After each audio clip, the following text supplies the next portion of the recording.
Sultan Ahmadxon, Ali Sardar, shoir Ayazila oqshomni shikardan yong'anda shaharga yaqinlab kelib, shu yerdagi Jahonbog' haramxonasida qo'nib qolishgan edi. Ular bandat namozini o'qib bo'libla, atdiganlik tomoqni o'rdida yemoqchi bo'lib, kun qizirishga boshlaganda yetib kelgan edi. O'rda atrofida otliq, piyoda yasovul navkarlar aylanib yurishardi. O'rdaning hayvatlik darvozasi oldida chiroyilari o'ngan bir to'p lashkarlar turardi. Ularga sapsilib ajablangan sulton o'rda darvozasidan kirishiga bir yasovul yugurib kelib tizlandi. Assalomu alaykum shoh oliylari. Xudo umrlarga barakat, davlatlarga kuch-quvvat ato qilg'ay. Va alaykum assalom. Ha, nima gap? Sultan Ahmadxon kimnidir izlagandek atrofga ko'z yugurtib so'radi. Nazarimizni qani. Shoh oliylari, bir qo'shiqimni kechkayla. Kashtir, so'zla. Hurmatli Vazir Azam Nazar Mirza bugun kecha O'rda beg'ida o'ldirilibdi. Ali Barbarmi ham? Ha? Sultan Ahmadxon chopchib turgan otning tizginini bir tortgan edi, ot ikki putini egiz ko'tarib pushqurib to'xtadi. Yasovul o'z ko'zi bilan ko'rgan ishlarni bo'g'niqib so'zlab berdi. Bu shum xabarni anglagan Ali Sardarning soqollari titrab, og'zi gapga kelmay qoldi. Oqshomda o'rdaga yetib kirishning zo'rligini aytib, podshohga qat'iy turda maslahat berishga petin olmaganlik uchun hasrat chekdi. Shoir Ayazining shikardan olgan ilhomlari, she'riy tuyg'ular, hayajonli fikrlar garam bo'lgan kallasidan ko'tarilib ketdi. Ko'z oldi qorong'ilashdi.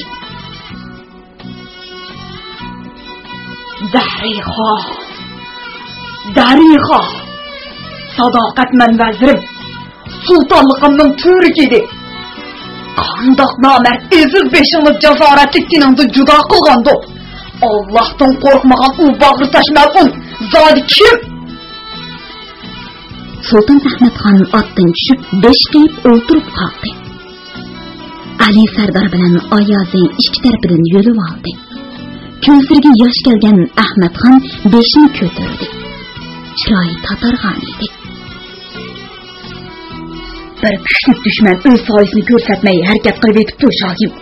Biz texim taxas bo'lishimiz lozim, dedi Ali Sardar uni ogohlantirib.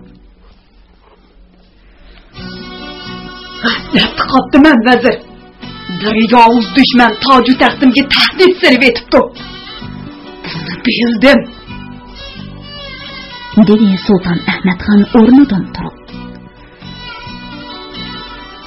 Vazirimning jasi qayerda? Men uning chiroyini bir ko'rib olay. Ali Sardar uning oldiga o'tib to'sdi. Sultonim, g'aflat qo'ynida oldirmay ko'nglim tortdi. Endi ishtiqlik qilmoq ofatga bishoratdir. Qozoga sabr qilmoq Allohga yaqin bandining sharofatidir. Oliylarining fojia yuz bergan yerga berishi yovuz dushmanni xushal qildi-ki, qayg'umizni oshirdi. Haramxonaga kirib orom olsalar, biz berib bu qozoyi qadarining doimisini tepish uchun urinib ko'raylik. Tang shafqi avrishin chuchuluq parda tortilgan darizaga juna tashladi. Oydek chiroyini g'am tashvish mo'nlantirayotgan Xadicha Sulton begim xos mehmonxonaning baqqa qarag'an darizasi yanida ma'lum ko'rib ustida o'tirardi. Quchqidan texi 6 oyga to'shmagan o'g'li qora ko'zlarini mo'ldirlatib yotadi. Begim xonimning buluq uzun sochlarini ikki keniziga taravotadi. Bu vaqtda onaning ko'tarilib turgan ko'ksiga o'mtirib, ko'zini chimish qildi. O'ymoqdek lablarini sho'raydi. Xadicha Sulton begim To'g'liq Temirxonning tayinlavrisi bo'lib, uning dadasi Sabir Xo'ja Bahodir Chin Temirxonning kenji bolasi edi. Mo'g'uliston xoni Yunusxon ikkinchi o'g'li Ahmadxon bilan birga o'ynab o'sgan bu chiroyli qizini 14 yoshida uningga elib bergan edi. Ahmadxon Turpandagi chig'ida cho'ng o'g'li Mansurxon tug'ilgan edi. Uni Yunusxon elib kelib, bularni Oqsuga yo'lga solgan edi. Mana shunday taqdiri qismat bilan ular Yarkand shahriga kelib turib qolgan edi.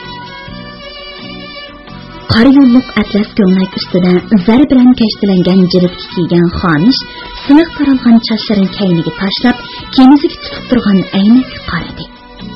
Lekin nazari ixtiyorsiz eshik tarafga og'di. Sultan minishga kelmaydigandi. Butun o'rdan ansizlik qoplab ketdi. Mirza Abubakirning askarlari hamma yerda tinsiqlab yurarmish. Chapsarroq kelsa bo'ladi. Gülsüm, labbay Xonish. Chiroyidan rasida bo'lgan qiz ekanligi chiqib turgan kenizak kirib bosh egib turdi. Orada chiqib yana bir qatim qarab baqqana, sultan keldimikin?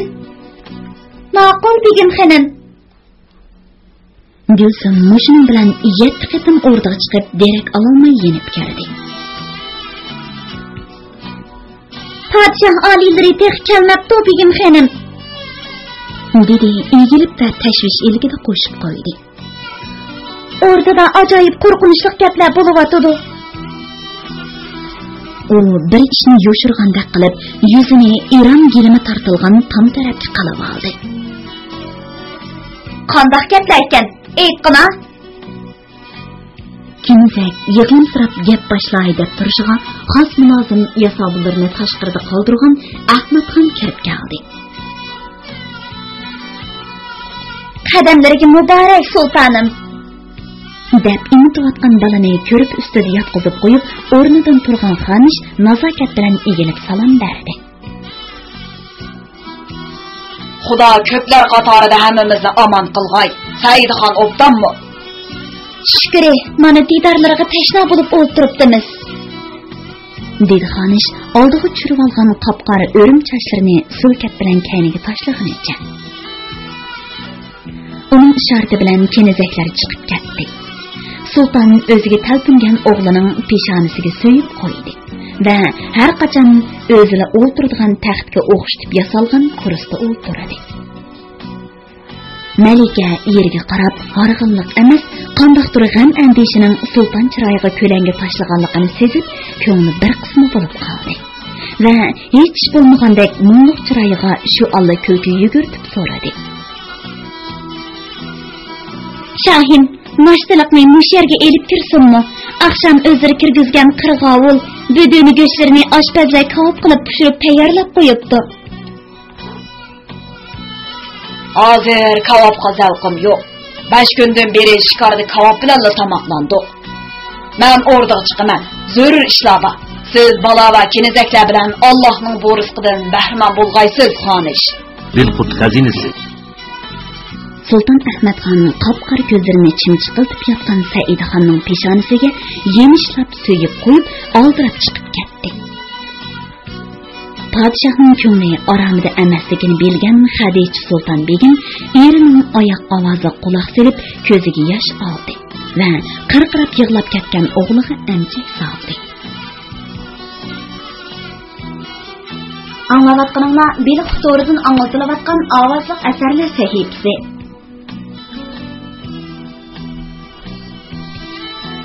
İkinci bab. Nadametlik ayrılış. Sultan Ahmadxon vahimi tashvish ilkida biyaram bo'lib kunni aran tush qoldi. Uning sal topargan chiroyi nihoyat xo'p ko'rinadi. Garchi mushtab sultonlik taxtida o'ltirsimi, ko'ngil shahrini g'amlashtirib bosgan edi. Ayatona Tajul saltanatga adolatga tashna ra'iyatga yig'i keladigandak odamlar qirilib tugaydigandek shahar yezi bozorlari vayron bo'ladigandek tinchsizlanib o'zini bakmi xaromush sezadi. Atdigandan beri uning oldiga kirgan amri arkanlar xushomat qo'yliq bilan madiya so'zlarini go'yo yomg'irdak yog'dirib hech qanday maslahat yoki tasalli berisholmay uni to'limi bezor qilib atgan edi. Uzundan beri o'rdaning tuzini yeb kelgan vazir vuzra bey sipohlardan hech qanday oqilona maslahat chiqmadi. Ularning ko'pinchisi qo'rqinish ilkida qolgan edi. Har qanday ish bo'lishidan qat'iy nazar, mansablardan ayrilib qolmaslikni orzu qiladigan bu bir qism oliy janoblarning ba'zilari devonxonada mugdab o'tirishadi. Ba'zilari uylariga ketishgan, ba'zilari shu vaqtning o'zida yoshirinib yelishgan edi. O'z ko'nglida buni to'yib turgan podshoh haqiqatan ochiqlandi. U shuning uchun bir soatdan beri hech kimni qabul qilmay qo'ydi. Vahim ichida demi ichiga tushib ketgan ishq og'asi Emir Vali tag'oyi putining ufchida dastlab kirib, bosh divan begi G'o'ja Muhammad Sarvarining kirishiga ijozat so'rayotganligini gaplari qo'lashmagan holda yetkazdi.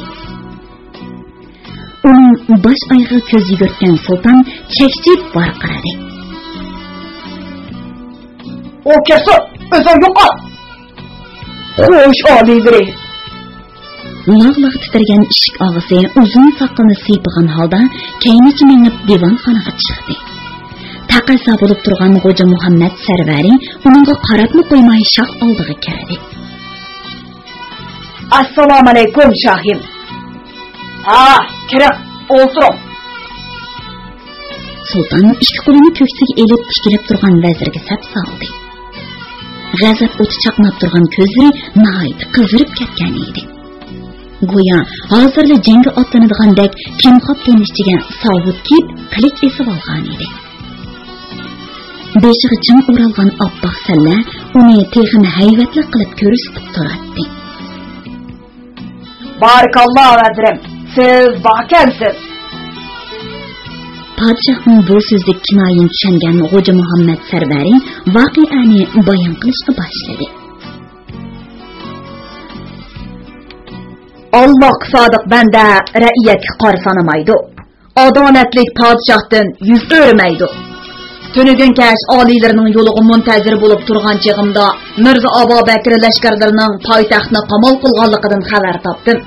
Qarsam o'rdida u yerda kusur, bu yerda pichir. Salqin nazarlar meni ta'qib qilishga boshladi. Men devonxonning xos o'jirsiga kirib, darizdan yo'llarga ko'z tikib o'tirib, atrofni kuzatdim. Bosh vazir Shohdoni Kukuldash, Amir lashkar Muhammad Beklo, bir qism sardor Mirza Yasovullo bilan o'rdidan tashqi chiqib ketishdi. O'rdi begi Nazar Mirza vazir Hasan Mirza ust qo'yib o'zi qoldi. Oliylar shikorga chiqib ketgan mush 5 kundan beri u o'rdidan hech yerga bormadi. Alloh uning oliylarga bo'lgan sadoqatidan meni ta'sirlantirdi. Uningga hamdam bo'lish o'yini ko'nglimga soldi. Shuning bilan xos navkarlarimni tex ketmagan sodiq baglardan bir nechtin chaqirib o'rdini yaxshi muhofazat qilishga, biror ish vaqa sodir bo'lsa, o'rdi begi Nazar Mirzaning degini bo'yicha ish qilishga buyurib, o'zim yana kuzatish bilan bo'ldim. Qorong'u tushib ketdi. Bir chog'da ravaqda yenib turgan chiroqlar o'chib qoldi. Qancha diqqat bilan kuzatgan bo'lsam-mo, hech nimani ilg'i qila olmadim. Lekin vujudimni tashvish o'rib oldi. Bu nima alomatdi deb turishimga Nazar Mirza ravaq tarafga mangdi. Men chiqib uning teshig'i bormoqchi bo'lib turganimda haramxonni bir yo'qlab o'tish o'yi ko'nglimga tushdi. Kaynim giyinib, atrofni sinchilab qarag'animcha haramxonning darvozasi oldiga keldim. Bosh darvozadan va ikki navkar qo'g'u yeb o'tirgan ekan. Ular meni tunib qo'g'uni yeyishga taklif qildi va oliylarning oqshom Jahon bog' mavziga kirib tushganliklarini aytdi. Ish omonlik ishganligini bilib, andisham pasiyib, qo'g'un yeb o'tiribdiman. Havoda himilib guldirlab chaqmoq chiqish bilan tang yomg'ir yig'ib ketdi. Yomg'irning to'xtishini kutib, bu yerda yana birdam o'tirdim, degandek yomg'ir to'xtadi. To'qo'ning dastlabki chillagan ovozi anglanish bilan tang o'rnimdan turib, o'rda saynosiga chiqdim. Mash'al ko'targan navkarlar u yoqdan bu yoqqa yugurishib yuribdi. Meni ko'rgan xos navkarim oldimga kelib, Nazar Mirzaning ravaq endi o'ltirilganligini aytdi. Men ravaq tarafga etildim. Divon begi u yoqqa borg'il bo'lmaydi deb navkarimning oldin to'sdi. Kaynimdan mangdab ketaverdim. Ravaqni aylanib, yong'oq tarafga tuyib kelganimda ozg'alda tinidan judo qilingan Nazar Mirzaning beshini ko'rdim. Navkerim baya u yerga kelganda niqobli odamlarning qilish yalang'ochlab tez ketishni buyurganligini qo'rqimsirab so'zlab berdi. Men qadrdan birodarimning jasadi dushman qo'lda qolmasligini, elib ketishning zarurligini his qildim va navkarlarimga uni ko'targizib, to'nimni ustiga yopdim. Ordining orqa darvozasini ochtirib uyimga elib ketdim. Marhumning bola chaqalarini chaqirtib keldim. Ular unsiz yig'lashdi. Kun chiqish shehid bo'lgan Nazar Mirzani yerlik qo'yib atdi.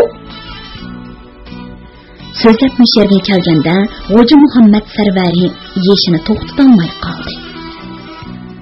Shaho qabristonlikda bomdod namozni o'qib, Qur'on tilovat qilib qaytdik. Akşam xabar topqashqa oliylarni bar deb o'ylab, Jahonbog' kelsam, navkarlar hozir bu yerda Amir Mirza Abu Bakr orom ilyotdi.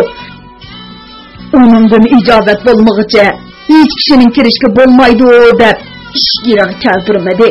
Qo'y terisiga o'rnab olgan bo'rining o'zini oshkorlaganligini, Nazar Mirzani qatl qilish oliylarga ogohlantirish ekanligini, ordini bo'shatib oliylar ketishlari bilan tang Jahonbog'ga o'rinlashganligini bilib, bir qatim g'aflatda qolganligimiz uchun pushonman bilan hasrat chekib, uyimga bormay shaharni 3 qatim aylanib chiqdim. Yo'lda vazir Hasan Mirza bilan uchrashib qoldim. O menga butun atrofni Mirza Abu Bakrning lashkarlari besib ketibdi. Shohimiz Sulton Ahmad Xondan ansiravotiman dedi. Ikkimiz o'rniga kelsak, Ali Sardor Oyoziylar bor ekan. Gap tugmagan Xo'ja Muhammad Sarvari barg'ansir g'amga cho'kib, jinnida o'ltirib ketgan Shohga qarab to'xtab qoldi. Bundoq jinnlikqa ochiq g'azabning yoshiringanligini u bilgan edi. Amdi qanday qilish kerak? Sulton Ahmad Xon so'radi. Uning qo'yiq qoshlari yuqori ko'tarilib, qo'shimisi qattiq turildi. Yurak so'qishi tezlab, chek tomirda ko'pib chiqdi. Afsus, jang dumbiq chelib yiroqdan bostirib kelgan dushmanni tunish oson bo'lgan bilan, oldingda xo'sh deb kuchkinib, kayningda chishlamoqchi bo'lgan makkor dushmanni xor niyatlarni ilg'i qilish ben uchun mushkil ekan. Men shohim, panohim o'zri deb kelgan Mirza Abu Bakr kishidib, onun alını iti to'g'riliq beshorat berganlarning gapiga quloq solmag'anim rost. Bo'libmi Nazar Mirza meni ko'p qatim ogohlantirgan edi. U bu qatim meni o'g'i chiqishdan to'sib, o'zimizga ko'z quloq bo'laydi. Shikarga chiqqandan ko'ra, o'rdida aldi nimishda bo'lib atdi. Mutoli'a qilib tekshirib boqayli deganda, santimga olmay shikarga chiqib ketganligim Allohga ayon. Men g'aflatda qoldim. Xo'ja Muhammad, endi nima qilmoq kerak? U bu so'zni ikkinchi qatim qaytardi.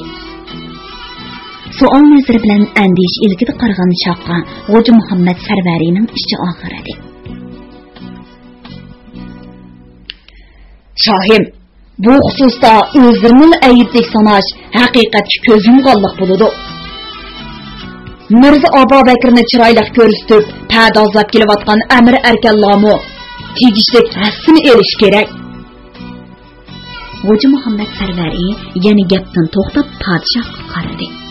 Podshoh beshini langshitib, so'zlavering degan ishoratni qilgandan keyin sal turib olib davomlashtirdi. Nazar Mirza Allah o'zlariga hamdam qilgan samimiy zot edi. Uning maslahatiga quloq solish bugungi kelishmaslikning oldini olganlik bo'ladi. Xayriyat, vaqt o'tdi. Endi ta'xir qilishga bo'lmaydi. Rostdan desam shohim, Mirza Abu Bakri necha ming lashkar bilan shahrimizda to'rdak o'rib oldi. Bizning bir qancha ming lashkarimiz bo'lgan bilan ular har qaysi beg amirlarning boshqurishida, ularning qo'rsiqida qandoq jin bor Xudo biladi. Shu top o'rnida ularning qarsimi ko'rinmaydi. Oqsudan oliylar elib kelgan 700 yasovul navkar yilimi o'zlariga sodiq. Alhol ular bilan necha hassa ortiq dushmanga taqobil turish nodonlikdan emas. Hozircha poytaxtni Allohga topshirib Oqsuga ketish hamma chordan unumlikroq chor bo'larmikin deyman. Bayo Ali Sardor mo'shundoq maslahat bergan. Buningga shoir Oyoziymi qo'shilgan edi. Bunda qilishga ro'yim bormay turganda siz mo'shundoq maslahat beryapsiz. Rost, Eshakchig'ini o'tirib ketgan ko'rikdan ikkinchi qatim o'tmaydi. dedi Sultan Ahmadxon kumush g'ilofdan chiqib turgan qilichning sepini tutib, hurmat bilan tikilib turgan Xo'ja Muhammad Sarvariga. Men endi fuqarolar osoyish tapa, fitna fasod terilmas, urush bo'lmas. Bo'libmi, do'stdan olgan hamrohlarimdan osira chiqmas deb ham xiyol qilgan ekanman. Meni ogohlantirganlarni hasad qilyotidi, ko'rolmayotidi deb xato o'ylagan ekanman. Falak rahimsizlik bilan menga bu haqiqatni to'litdi. Birodarim, men to'limi kechib bo'shimga keldim. Bu ishning oqibatini xayrli qilsin Alloh. Sultan Ahmadxonning bu so'zlarini mulohiza qilgan Xo'ja Muhammad Sarvari dedi. Ori shohib, eg'ir mushkullar oldida sodiqlar bilan sadoqatsizda o'zini oshkorlaydi. Vaholanki oliylarga sadoqatini bildirganlarning hammasini ishonchlik do'st degili bo'lmaydi. Tunki jiyib turib jonni oladi emas bu. Amdilikda har qachon sagak turish lozimki, minutmi g'aflat qilishga bo'lmaydi. Suiqasd bilan shug'ullanuvchi setilmalarning domiga tushib qolmaslik uchun oldinini ko'rish kifoya qilmaydi. Orqag'imi, yiroqg'imi nazar tashlash zarur. Sarvari diqqat bilan anglab turgan podshohdan so'z kutib jim bo'ldi.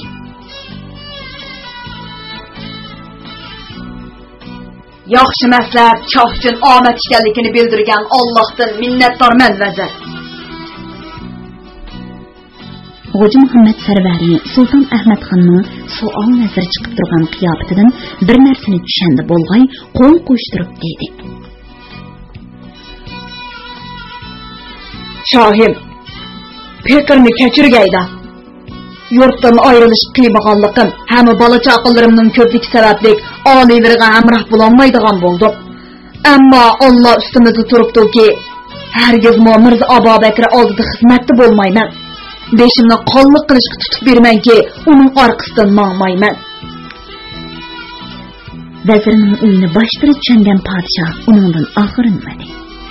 Ammo bir dono fikrdoshi maslahatchisidan ayrilib qoladiganligiga bekmay afsuslandi. Xayriyat, dedi u. Har joyda Alloh egam o'zi saqlasin. Sizni birodarim sifatida hargiz unutmayman. Sizdan ayrilsammi, bergan maslahatni o'zim bilan birga elib ketaman. Oliylarni Xudoga topshirdim shohim. Ruxsat qilg'ayla. Podshoh yoshlari taramlab to'kilib turgan vazirga quchoq ochdi. Anglayotganinglar bir qutoridan anglatilayotgan ovozliq asarlar sahifasi. Sultan Ahmadxon darizning pardasini qayirib tashqariga ko'z soldi. Daraxtlar vahimli shildirlab turardi. Timtosliq ichidagi o'rnini sir bosgan edi. Sultan Ahmadxon Xo'ja Muhammad Sarvari chiqib ketgandan keyin ko'ngli texmi g'ash bo'lib o'yga cho'mdi. Men ko'p janglarni boshdan kechirdim. Bu vaqtgacha bundoq aloqsadi bo'lib, qechqurda nima qilarimni bilmay qolmagan edim. Acaba Nazar Mirzoning ichinishlik o'ldirilishi, Xo'ja Muhammad Sarvarining so'zlari meni o'z irodamga qarshi ish qilishga undayotgandi yoki qo'rqinchaqlik qilyotgandimi? Qo'shinimiz qattiq turilgan shoh darizi yenidan qaytib berib, oltindan hal berilgan taxt ustida o'tirdi va yo'q, dedi o'z-o'ziga. Meni bu holga tushirib qo'ygan g'aflat, dushmanni do'st bilganim, do'stlarning samimiy maslahatini qabul qilmay, shohlik mag'rurligiga berilganligim. Marhamatlik Alloh janoblarga salomatlik, kuch-quvvat ato qilsin, dedi kirib kelgan Hasan Mirzo egilib ta'zim qilib. Sultan Ahmadxon xiyoldan bosh ko'tardi. Uzun muddat sodiqlik bilan xizmat qilgan yana bir vaziri Hasan Mirzoga mayuslik bilan qarab yaqin kelib o'tirishga ishorat qildi va to'g'ridan-to'g'ri buni savol qo'ydi. Mamlakatni bir makkor zolimga topshirib ketganimiz tuzukmi vazir? Fuqarolarni azobli kunlarga qoldirish hisobiga o'z jinimizni qutuldirsak, Alloh ravo ko'rami? Hasan Mirza javob berdi. Padişahlarga Allah rava görmeydiğen 3 iş bağ alidir. Onun biri zalimlik, biri xunxorluq, yani biri ayş şirətki beriliş. Alileri texi yaş bolsalımı bu 3 pasqışdan yirak bulup, rəiyyət köңlüdün orun aldılar. Padişahlarga Allah rava gördiğen yani 3 iş bağ. Biri her qandaq şaraitda adaletini qo'ldan bermeslik. Biri rahimsiz düşman aldıda amallıqni qo'ldan bermeslik. Yani biri g'alba qilganda mag'rurlanmaslik, mag'lub bo'lganda ümitsizlenmeslik. Bu jihatdan olganda Aqsuga ketib turishlari amallik uchun rahimsiz düşmanning oyoq ostida qolgan fuqarolarni fursat tepib qutuldirish uchun. Amallik bo'lmasa düşmandan qutulg'ili va qutuldirg'ili bo'lmaydi. Sultan Ahmadxon qo'liga qo'l, putiga put bo'lib kelgan bu aql vazirning oldiga keldi. Aziz birodarim, dedi u ko'ziga yosh olgan holda.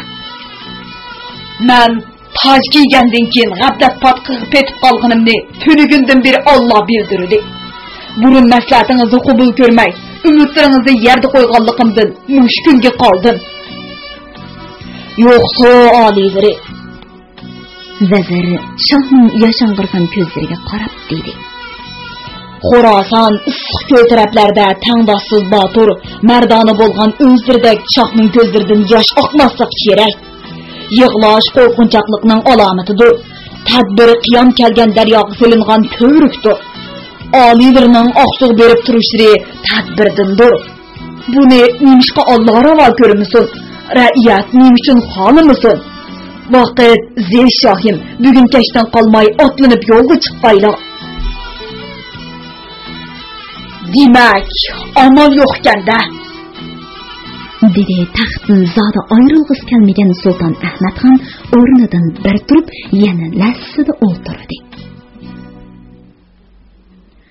Mirza Abu Bakrning bundoq vahima paydo qilishi oliylarning Aqsuga tezroq ketishlari uchundir. Tayyorliqsiz turgan chig'imizda tayyorlik bilan o'zini oshkor qilgan dushmandan makkor va rahimsiz kuch yo'qdir. Uni dafiy qilish uchun albatta chekinishimiz, tayyorlik qilishimiz lozim. Undaq bo'lsa, dedi Sultan Ahmadxon. Sodiq bey sipohlar bilan bugun kechidan qolmay yo'lga chiqayli. Boshqa kun tushganda tashlamagan kishi san haqiqiy do'st deb tikan aqllar. Qaraganda amir arkonlardan, bey sipohlardan o'rdan tashlab ketganlari bor o'xshaydi. Ishq og'si Emir Vali tog'oyini o'zim qo'g'libatdim. O'zini shuncha botur dono hisoblaydigan bu odam bugun attigandan beri log'loq titrab turadigan qo'rqinchoqqa aylanib qolgan ekan. Ba'zi odamlarning buncha tez o'zgaradiganligini xiyolimga keltirib boqmagan ekanman. Yosh bo'lsa-mu shoir Ayoziddan rozi bo'ldim. O har qanday vaqtda o'zining men bilan birga bo'ladiganlik to'g'riliq qasamyod qildi. Men sizdan roziman birodarim. Alloh sizlardek mardona oqillardan peqirni ayirmasin. Sultan Ahmadxon 3-chi qitim o'rnidan turdi. Hayajonlangan Hasan Mirzami o'rnidan turib dedi. Hoji Muhammad Sarvaridan og'rinni g'ayla shohim. Zinhor. Bu danışman vazirining qilishi yanala oliylarning tezroq poytaxtga kelish uchundir. U qiymichiyin bo'lib ketsa-mu o'zlaridan yuz o'rmaydi. Ishonaman. Ali Sardarmo qolmoqchi bo'lyapti shohim. Nemishqa?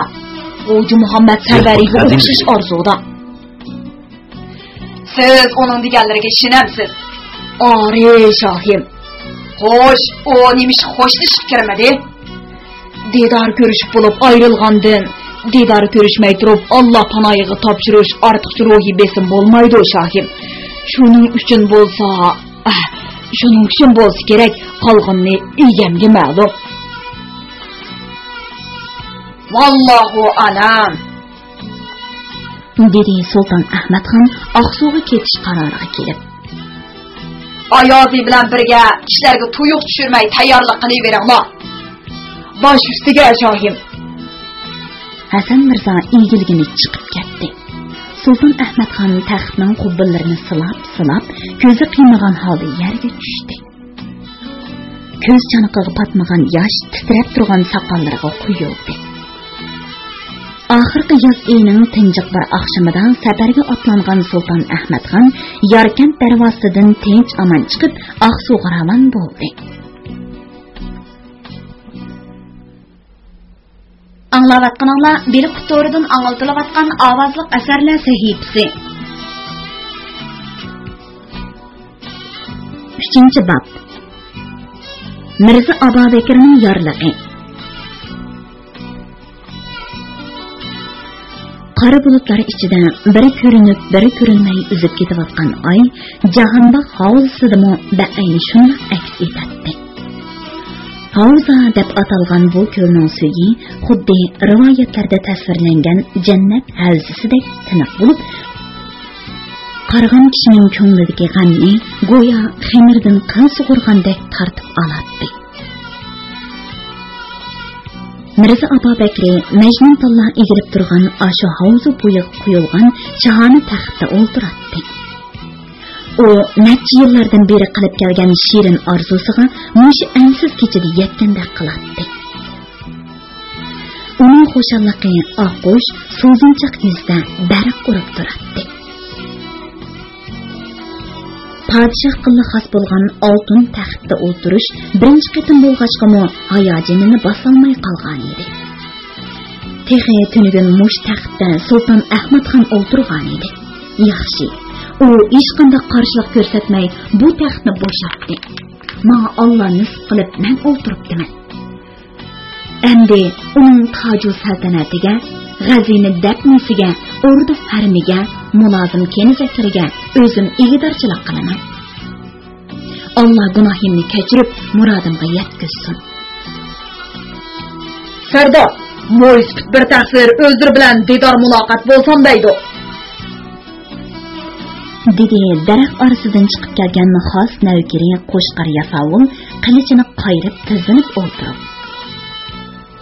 Men hozirdan boshlab Sardor emas, podshoh. Dedi Mirza Abubakir quyuq qoshlarini kemirib. Qo'shqar yasovulning to'g'ashdek po'ltib chiqqan mang'ida yo'gilib turgan sarg'ush burutlari qimirlib, chehrida masxiri kulgisi paydo bo'ldi-yu, shu hamon chiroy surilib tus oldi. Gunohimdan o'stilar shohim. Bandining har qachon illat nuqsondan xoli bo'lmoq qiyin. Mirza Abubakir tunji qitim shohim degan so'zni anglab, qinqiniga patmay qoldi. Bu so'zni masxir qilib dedimi yoki samimiy holda aytdimi? Takabbur aql egisining shu tab bu haqda o'ylanib o'tirishga hafsilisi yo'q edi. Hozirdan boshlab sen xos navkarimni emas, podshoh jallodlarining boshliqisan. Qulluq shohim. Qo'shqar yasovul yana bir qatim tizilib, Mirza Abubakirning buyrug'iga quloq soldi. Xudo buyursa, yana bir soatdan keyin o'rnida bo'laman. Har qanday xavf xatarning oldi elinish kerak. Agar biror peshkanlik yuz beradigan, kollam bilan javob qilasan. Xo'p shohim. Ata bandotnamizni poytaxt jamoasida o'qiyman. Xo'p shohim. Astiganlik tamoqdan keyin o'rda sarayida barliq amir arkonlarga vazifa bo'ylayman. Bu yorliqimni ularga yetkaz. Mirza Abubakirning qarlig'ach qantida qora qoshlari ko'tarilib, turilgan qo'shonisi po'ltib chiqdi. Ko'z chanoqlari xuddi qorong'i kechada chashqan ko'rgan mushukningdek kengayib, hol rangga kirgan qorchiqlaridan o't chaqmagandek bo'ldi. U har qachon mush holatga yetganda yaltirgan qilichidan qon tamatdi. Uni ko'rgan kishining tili kavvalishib, ixtiyorsiz dir-dir titrab tizinib qoladi. Mirza Abubakir o'rnidan turdi. Qilishning bosh qiygan bisidan to'liq qon yalab qo'rqmas bo'lib ketgan qo'shqar yasovulni darhol tizinib farmon kutdi. Nazar Mirzo yo'lga silindimi? so'radi Mirza Abu Bakri uning oldiga demaylab kelib. Bosh ko'tarib qarashga petin olmagan qo'shqar Yasovul Amirning degandek u dunyoga yo'q selindi deb javob berdi. Tush ko'rmagandi o. Ari shohib bir Allohdan boshqa. Qo'shqar Yasovul yolg'on so'zladi. Aşı mudihişkiçe o cesetki qartib qo'ygan navkarlar ölüm xavfidan qo'rqib o'zlarini chetga olganda Nazar Mirzaning jasadi g'oyib bo'lganligini va u navkarlarni qilich bisidan o'tkazganligini aytmadi. Agar og'izdan chiqarsa o'zining beshidan ayriladi. Ali bardarcho. Qo'shqar Yasovul birdan jonlanib beshini ko'tardi. Oldida devidek turgan Mirza Abu Bakrga ko'zi tushib, yana lag'ildab titrab ketdi. Mirza Abu Bakri qaddi qomatda Qashqar Yorkent diyorlarida yakkigani sanalatdi. Talay do'qimayning qishida degandek, Xudo uning favqulodda egiz bo'yiga shundoq bir yo'g'on so'qchoq boshni o'rinlashtirgan ediki, uning bu g'alati beshini sal so'zinchoq, oqqush qizil kelgan chiroyli yuz, qangraq bisida qanshar, burkutninkidek chaqnab turadigan o'tkir ko'z, nihoyat mos kelgan yalpon quloq va qo'yiq soqol burut orasiga yoshiringan eg'iz zinnatligan edi. Shuning uchun odatda ham jazibdor, ham surlik ko'rinadi. Har kuni necha navbat bu g'ujisi bilan yuz ko'rishib turadigan jallod Qo'shqar Yasovul uning huzurida erkin so'zlashga zodila odatlanmay keldi. Doim oldiga kirganda uni surib bosatdi. Hozirmi Mirza Abu Bakrga tish qaray olmagan yer tegidan qarab savoliga javob bermoqda edi. Amirning topshiriqiga binoan Ali bardarni dal vaqtida ujuqtirib atdim. Sen mening soyam, lavzingdan shekar, qilchingdan qon temib turishi lozimki, seni ko'rganlar tirdirib tursin. Mirza Abu Bakri eg'iritin elib bir pas turib olgandan keyin so'zini davom qildi. Eriq shahardan chiqqan taqsir ati o'rniga borsin. Xo'p shohib. Endi borg'ib. Qo'shqar Yasovul o'rnidan turib, kaynichi mengib daraxtlar orasiga g'oyib bo'ldi. Mirza Abu Bakri shu topda o'zini intizor bo'lib kutib turgan kenji xotiniga bugun kechini o'rdada o'tkazadiganligidan xush xabar bermoqchi bo'lib, rangoring shamdonlarning nuriga cho'milgan jahon bog'idagi xos qasriga qarab mandi.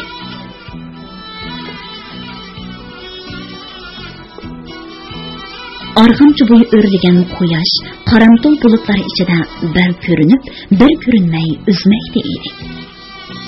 Yelin oqirib oftob tushgan yer birdanda qariyib, oftobdan xoli bo'lib qoladi. Taxtning oltin yaltilgan qubbisiga darizlardan tushib turgan oftob gidib o'ltirgan Mirza Abu Bakrning oyoq ostidagi bir g'ulash yerga sag'ush oq sho'li paydo qildi.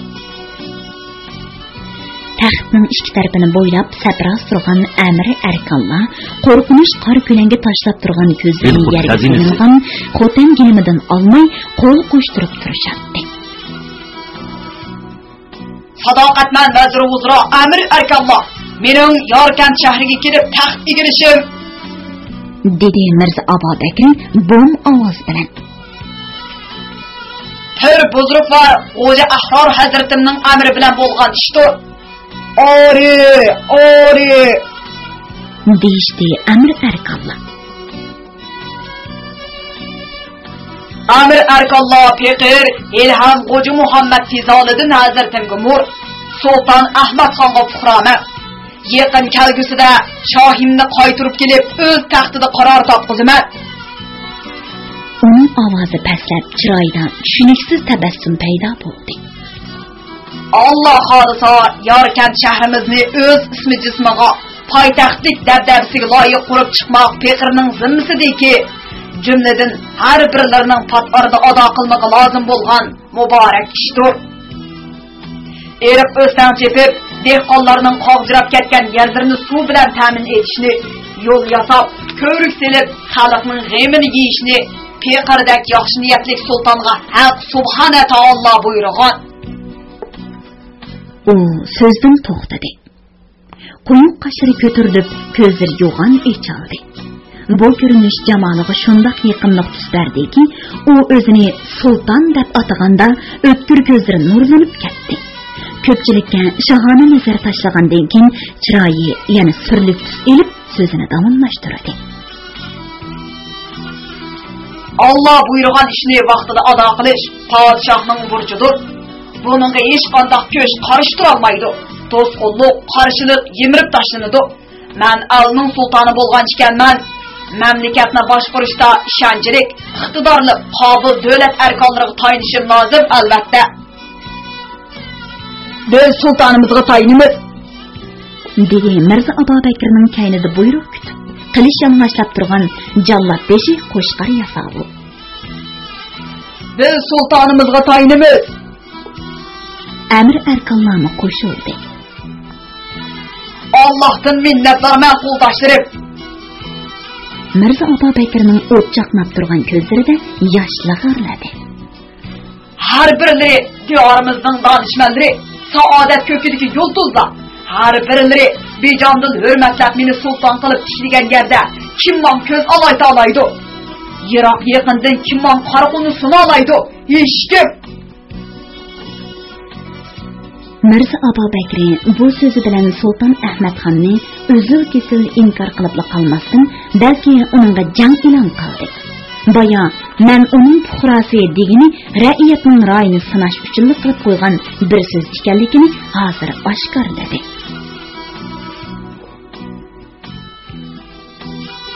Beliqut şirketida ovozga elinib, Beliqut to'rida anglatilayotgan Uyg'ur yozuvchilari Hoji Mirzahid Kerimi, Savud Davudlarning Millatlar nashriyoti tarafidan nashr qilingan Saidixon nomli romanini bugun mushargacha anglatdik.